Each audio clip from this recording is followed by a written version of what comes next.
C'est une riposte que l'on attendait tous. En effet, après l'entrée en vigueur cette nuit à minuit d'un tarif douanier de 10% sur les produits chinois, Pékin a annoncé des mesures de rétorsion, notamment des tarifs douaniers et une enquête sur Google. La Chine aura donc réagi rapidement aux tarifs douaniers promis par le président Trump en annonçant une série de contre-mesures visant les entreprises américaines et les importations de produits essentiels. Des mesures qui doivent entrer en vigueur le 10 février prochain.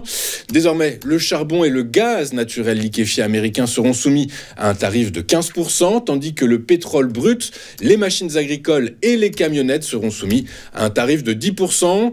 La Chine a par ailleurs annoncé verrouiller ses exportations de minéraux essentiels dont beaucoup sont utilisés dans la production de produits de haute technologie. Les autorités chinoises de régulation du marché ont également annoncé avoir lancé une enquête anti-monopole sur Google. Ceci étant, je vous rappelle que la Chine est dans une situation économique délicate. C'est pourquoi Xi Jinping a précisé qu'il avait l'intention de s'engager dans des négociations avec le président Trump. Donald Trump qui a également laissé entendre qu'il était ouvert au dialogue.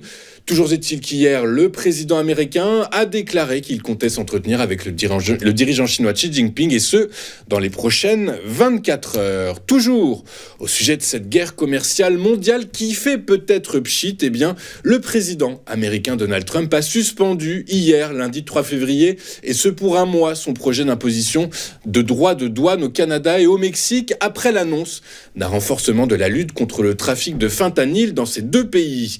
Après la présidente mexicaine Claudia Sheinbaum, qui a annoncé être parvenue à un accord pour suspendre d'un mois le droit de douane, c'est le Premier ministre canadien Justin Trudeau qui a fait part d'un accord similaire. Concrètement, le Mexique s'est engagé à envoyer 10 000 soldats supplémentaires à la frontière avec les États-Unis pour stopper le flot de fentanyl et de migrants illégaux aux États-Unis.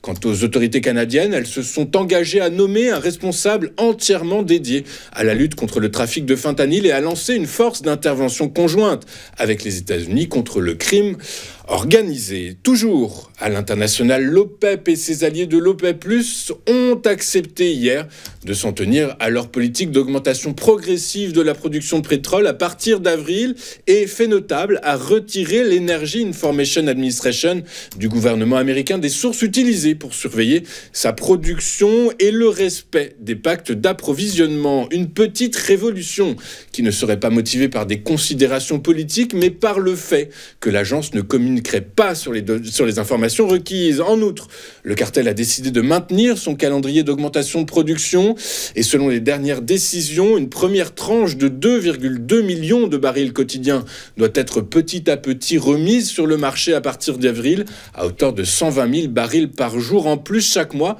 pendant 18 mois. En France, hier, le Premier ministre François Bayrou a eu 2 fois recours à l'article 49.3. Une première fois pour faire adopter au Parlement le projet de loi de finances 2025 et une seconde fois pour faire adopter le projet de budget de la sécurité sociale.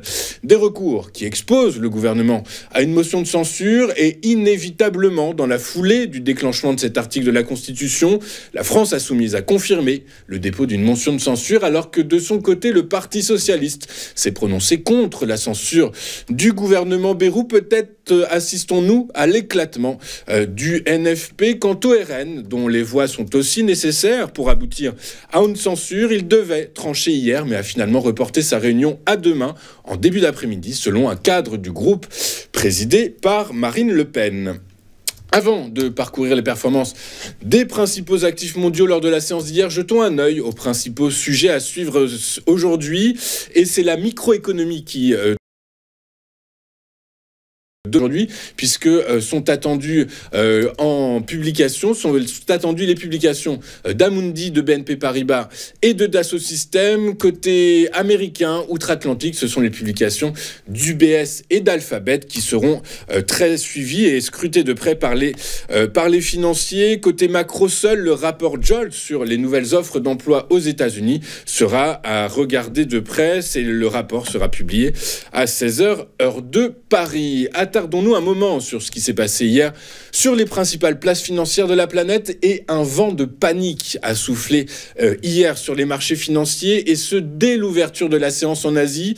En effet, le président américain Donald Trump a mis sa menace de guerre commerciale à exécution et imposé samedi 1er février 25% de droits de douane sur les produits provenant du Canada et du Mexique et 10% de droits de douane supplémentaires à ceux déjà existants sur les produits chinois. Mais coup de tonnerre en milieu de matinée puisque Donald Trump a suspendu l'application de droits de douane avec le Mexique et un peu plus tard avec le Canada après des échanges amicaux avec ses homologues mexicains et canadiens. Résultat, avant cette annonce, c'est bien les places financières européennes ont finalement limité leurs pertes. Le CAC 40 a clôturé. Le CAC 40, on verra ça dans le détail un peu plus tard. Aux États-Unis, alors que Donald Trump a conclu des accords de dernière minute avec le Mexique et le Canada pour retarder l'imposition de nouveaux droits de douane, les investisseurs ont malgré tout des craintes sur les conséquences économiques des droits de douane imposés par Washington et notamment parce que les droits de douane à l'encontre des produits chinois sont entrés en vigueur cette nuit à minuit 1.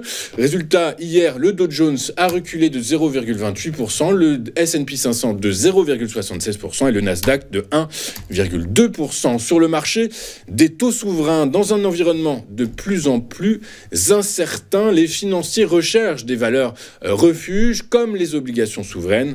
Résultat, hier en zone euro, le rendement du Bund à 10 ans a cédé près de 7 points de base à 2,39%. Quant aux 2 ans allemand, il a lui cédé 6,8 points de base à 2,047%. À l'heure de la clôture en Europe, le 10 ans américain reculé de 6,1 points de base à 4,64%. Quant aux 2 ans américains, il cédait un peu moins de 1 point de base à 4,230%. Enfin, sur le marché du pétrole, les prix ont valsé hier entre les incertitudes autour des droits de douane voulus par Donald Trump et le maintien du calendrier d'augmentation de la production de l'OPEP+. Résultat, le baril de Brent de la mer du Nord pour livraison avril, dont c'était le premier jour de cotation d'utilisation hier comme contrat de référence, a gagné 0,38% à 75,96 $.